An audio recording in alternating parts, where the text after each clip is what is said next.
Hi everyone, स्वागत है आप सभी का एक और नए वीडियो में। तो दोस्तों, आज हम लोग यूनिट 1 के एक बहुत ही छोटे से टॉपिक लर्नर के कैरेक्टर के बारे में पढ़ने वाले हैं। और ट्रस्ट में दोस्तों, यहाँ से भी आपको क्वेश्चन देखने को मिलते हैं। तो चलिए शुरू करते हैं। तो सबसे पहले हम लोग इंट्रोडक्शन देखेंगे। तो सबसे पहले हम लोग बात करते हैं कि लर्नर कैरेक्टरिस्टिक्स होता क्या है। तो लर्निंग या सीखना बेसिकली होता क्या है दोस्तों, जब हम किसी भी कार्य को बार बार करते हैं, अपने प्रैक्टिस में लाते हैं, तो उससे हमारा जो एक्सपीरियंस होता है या फिर जो हम लोग सीखते हैं, उससे हमारे व्यवहार में जो परमानेंट चेंजेस होता है, उसे हम लोग लर्निंग कहते हैं या फिर सीखना कहते हैं। जब हम लोग किसी भी कार्य को बार बार करते हैं, उससे हम लोग को एक्सपीरियंस मिलता है, जिससे कि हमारे बिहेवियर में चेंज हो ही जाता है, जैसे कि आप सभी जानते हैं। ठीक है, तो इस तरीके से आप लर्निंग या फिर सीखना को समझ सकते हैं कि बार बार प्रैक्टिस से जो हमारा एक्सपीरियंस होता है, उसे हम लोग लर्निंग कहते हैं। तो दोस्तों, उसके बाद हम लोग थोड़ी सी लर्नर के कैरेक्टर के बारे में देख लेते हैं। तो सबसे पहले दिया हुआ है पर्सनालिटी।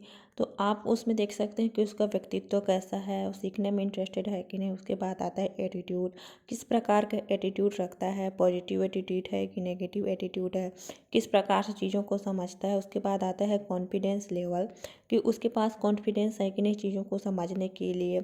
उसको पता होना चाहिए कि हाँ, ये चीज़ मैं कर सकता हूँ, एक कॉन्फिडेंस उसके अंदर होनी चाहिए। उसके बाद आता है दोस्तों प्रायर नॉलेज, उस चीज़ को लेकर के उसके पास पहले से कितनी नॉलेज है, जिससे कि उस चीज़ को वहाँ पे अप्लाई कर सके और आगे उसको किसी भी कार्य को करने में कोई भी दिक्कत ना हो। एंड नेक्स्ट है एबिलिटी। दोस्तों, उसके पास पता होना चाहिए कि उसके पास क्या योग्यता है, वह सीख सकता है कि नहीं या कर सकता है कि नहीं, ये उसको पता होनी चाहिए। ठीक है, तो दोस्तों उसके बाद हमारा आता है गुड लर्नर कैरेक्टरिस्टिक्स। तो इसमें सबसे पहले दिया हुआ है कंटिन्यूअस एंड ग्रेजुअल। तो इसमें बताया गया है कि सबसे पहले उसके बाद उस कार्य को करने के लिए निरंतरता रहती है, क्रमिकता रहती है, कि वो किसी भी कार्य को कंटिन्यू करते रहता है। ठीक है, उसके बाद हमारा सेकेंड आता है they have the problem solving attitude. उनके पास समस्या समाधान करने का एक रवैया होता है। एंड थर्ड है नो नेगेटिव इमोशन इन्वॉल्व। उनके पास कोई नकारात्मक भावनाएं शामिल नहीं होती है। ठीक है, उसके बाद आती है हमारा देयर इज़ ए क्यूरियोसिटी, मतलब उनके अंदर एक जिज्ञासा रहती है, क्यूरियोसिटी रहती है किसी भी चीज़ को समझने के लिए, करने के लिए।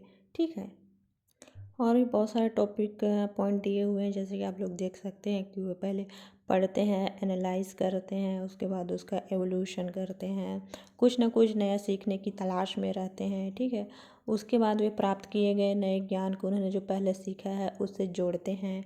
इस प्रकार से कुछ ना कुछ नया करते रहते हैं। ठीक, उसके बाद हमारा क्वेश्चन आप देख सकते हैं। तो इसमें पूछा गया है कि which of the following are the characteristics of learning. Learning is temporary changes in behaviour, learning in sub the poverty, learning is active and creative, learning is goal directed, learning is motivated by adjustment, choose the most appropriate answer from the given. तो इसमें आप लोग देख सकते हैं कि इसका answer कौन सा हो सकता है। ठीक है, तो आप लोग कमेंट करके ज़रूर बताइएगा कि इसका आंसर कौन सा हो सकता है।